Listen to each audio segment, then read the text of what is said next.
I just feel like whatever I want to do is what I'm doing, right? And Yep. when you have a partner, you have to consider them, which I love Yes. doing, but sometimes it's nice to just do you, right? And to just really do you. Um, Yep. This month so is like I think I served him the papers right around the same time 3 years ago. wow. Yeah, yeah, right in August, right. Literally, I think we are literally on the same exact day I probably served him 3 years ago. Wow. Yeah. That's crazy. That's a crazy synchronicity. Yeah. So okay, I love so now threes. right? So now that we've gone through like the relationship and what was bad and how you got away from it, like how do you prepare yourself to date again after going through such a bad experience in a marriage? Yeah, I definitely. I think it took me. I mean, it didn't. It doesn't sound very long, but because I was already like that, had my heart was already had already grieved that loss. I started dating probably about 3 months after. Yet I wasn't looking for anything like more in a way like serious, and at the same time, I was more like just kind of like it's okay to practice and like just take like the steps of just being out in the world. And in a way I just wanted to be out with more people again because I felt so secluded for so long. So I just wanted to feel like what does it feel like for a guy to like treat me the way I feel like I deserve to be treated. And so in a sense it was more like I was just doing it like I was like a practice football game. It's like you got to practice for the actual real game. So I wasn't doing it to try and get into any relationship, and I haven't gotten into really anything too serious. There was a momentary serious relationship in Vegas, and then I moved over to the East Coast. But I'm more so just like I am dating and happy. I have a whole new like outlook on dating nowadays. Like I date to date at least 3 guys at one time because I know myself. I am that pick me girl. And when I date more than just one guy at one time, and it's my business how far I take it, but I also am honest and open and communicative with everybody. I don't give you details, but you will know like I'm gonna be dating other guys at one time until I know for a fact that there's something really serious. Or the joke is, but it's not. I mean, it's a really very cool way to go about it is to say, hey, I'm gonna date until there's a ring on my finger. Because all guys these days are not serious until there's a ring on my finger. And the thing is, I'm going to go backwards. Like I'm getting ahead of myself. So dating 3 guys at one time, because if I only have one guy I'm dating, then I'm only focusing on him. I'm always like, when's he gonna call? When's he gonna call? It's like I'm still a young girl at heart. That just like likes that giddy feeling of the flirtation. But it's like if there are 3 guys fighting for my heart, then I'm not so focused on the one, and I'm not driving that one guy crazy, like. So it's like you're welcome, right? And so there's there's that whole sense of like they are chasing me because also that instinctual masculine energy needs to chase. And when they finally win over their prize, their woman, then there's a lot more of like they have this whole sense of pride for them. They're like, yeah, this is the girl I want. And there's a lot more like appreciation for her. There's this beautiful dance that starts to happen because they feel like they won you over. Like they respect you more because you actually put them to work. You made them work for you, right? So when I'm dating 3 different guys, and normally it's like I go on one date with one guy a lot. And it's like, or, eventually I get maybe 3 at a time, but it doesn't really last too long because I start to see cracks either sooner than later. Also, I feel like I walk into dates nowadays, like I don't put on, like I might get like cute, but I'm going to tell them straight out the gate, like, you're going to get me, you're going to get the real me right out the gate because I'm not doing this. Like, for one, I'm 44 years old. For 2, I'm like, I'm not trying to get married or have kids or anything like that anytime soon. I'm not in a rush. At the same time, like, life's too short as well. So I also don't want to waste your time, and I don't want to take you or keep you from finding the woman of your dreams that you deserve. So, and I want the man of my dreams that I deserve. So if by any way, shape, or form that you see something that's just not going to match for you in your life, please I'm cool with that. You do you, I'll do me, and it's nothing personal anymore. It used to be personal. Well, you don't want to be with me? What's wrong with me? There's nothing wrong with me, and there's nothing wrong with you. It's more like you're just not in alignment with what I'm looking for, and I'm seeing that in these dates. If he doesn't open my doors, if, like, I might I'll throw a guy a bone. I'll be like, I would love it if you open my doors. Or when they do open my doors, I will say thank you, and I will appreciate them for that. And I definitely want to, like, honor men for that too.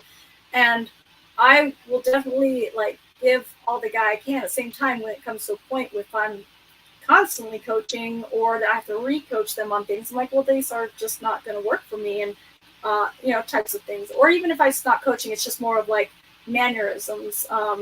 They seem to get angry too quickly, or too easily.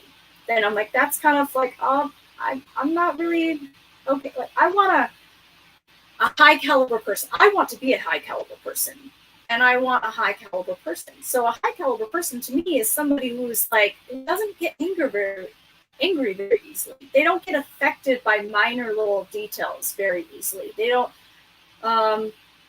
They have a lot of patience, and they have a lot of joy in their life, and they have a lot of appreciation for the little things, and they can appreciate a woman and respect a woman and want to open up her door for her.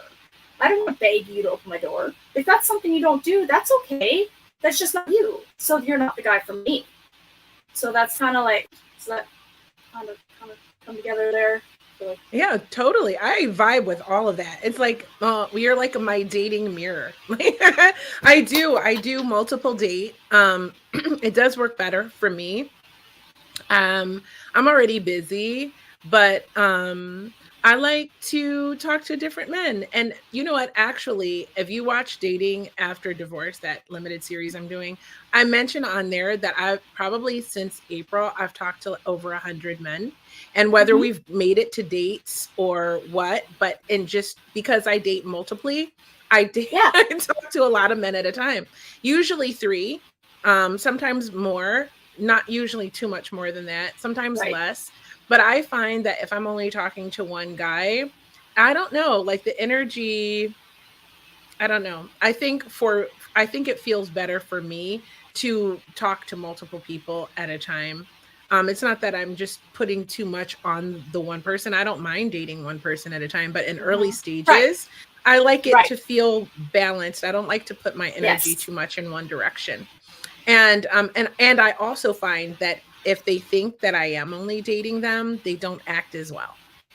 They behave better when they know that. So, Yes. like what you said, the competition thing. I think men like competition.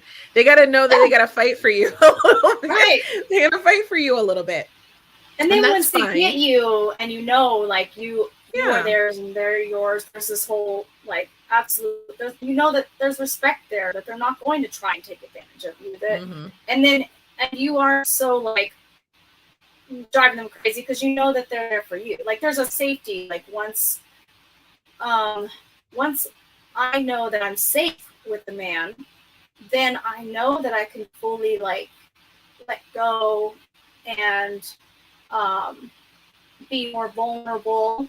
And no, I'm safe to be able to be vulnerable, to give myself wholeheartedly for them. But it's going to take time to learn that about the people. It takes time to get to know people. I know that today. And I think I agree with you. I think for me, because I'm such a giving person, like I'm not especially cold as a woman. I actually cannot show up as my true self when I am dating men because I'm too warm. Like I'm Mm-hmm. too like loving and nurturing and giving and Mm-hmm. stuff like that. So and when I'm initially dating them, I have to be much colder. So Yeah. really what happens is once they get to after a certain amount of dates and we're kind of like, okay, we're going to be exclusive. I like you like me. We're feeling this. We're going to see where it goes, right? Right. I will let go of the other ones, right? Mm-hmm. But then he'll start to see me slowly like warm up and to Absolutely. get to There my is a sense of like, full warmth. Yeah. right. Yeah. There is a Because sense if of like, I did you're that not at going the to get the full beginning, me. Yeah. no, no. If I did that at the beginning, they would run because they'd be like, Yeah. this girl is too nice. Like, Sure. she's too sweet. She's too nice. She's too Yeah. giving. So I'm Yep. like, okay, well, that's fine. It took me some time to learn that. But, Yeah. I present much different than I am you have to earn that, is my point. You have to Yes. earn that Yes. part of me, like the warm Yes. center. you, have, Right. you have to earn it. Absolutely. And that's part of Absolutely. it too. So even if I'm really dating only, if, say for example, if I dated only one guy at a time, he still would have to earn that. He just doesn't know Yeah. it. Right. But I think it's more fun for me, and I like to see how men operate. And let me tell you, it's like I did a study in men. It's like I have a Mhm. PhD in men now because I've talked to so many men, and like whether it was video dates or in person, you know Yeah. I learned so much about, men in general and dating. It was like a Yeah. crash course. And it's been really fun. And I think I've done a lot, like I do a lot of different healing modalities, and I have done since all of my relationships. Mhm. And after each one, I had a semi-serious relationship not long ago, and I started doing more breath work, right? I went to a Tony Robbins event, um, and I loved that. And so I think I do all these things to work on myself and use these techniques to help myself stay grounded, especially when I'm dating again. So Mhm. what are some of the things that you do? So I do breath work. I do a form of breath work called somatorespiratory integration. It's written by, created by Dr. Donnie Epstein. He's a chiropractic. So this is, you can find that on Amazon.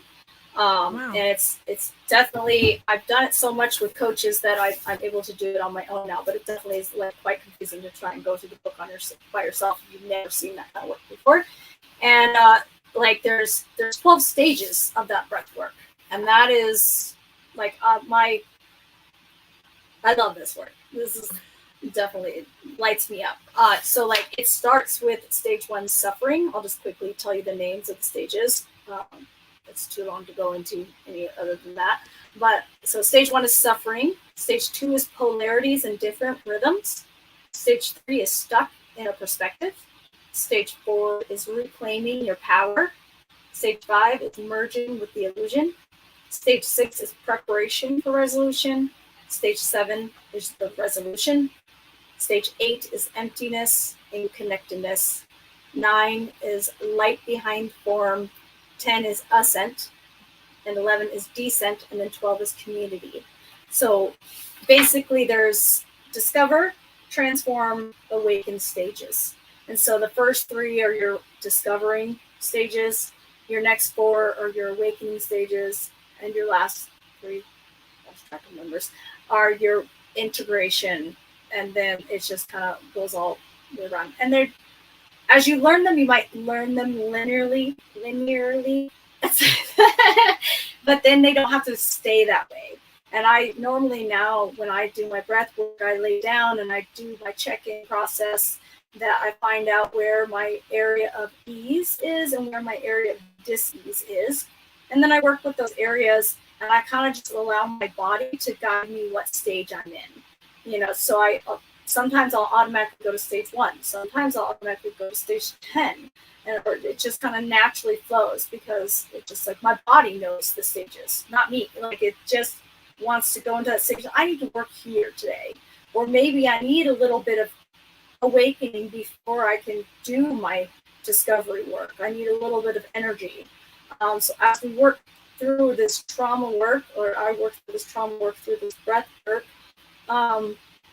it helps me to like gain more energy for life, gain more power, more self-confidence, more belief. I'm less stressful. I don't take life so seriously. Stage two, polarities and different rhythms. That one is like the one to use when you're beating up on yourself, when you're like, it has to be this way. Why is my life not working? Why, the doctors did me wrong, or they gave me a wrong diagnosis, or, it's this, that, the other, the victim, the blaming mentality. So whenever you're in that mentality, it's like a stage two is perfect for you, because you get to learn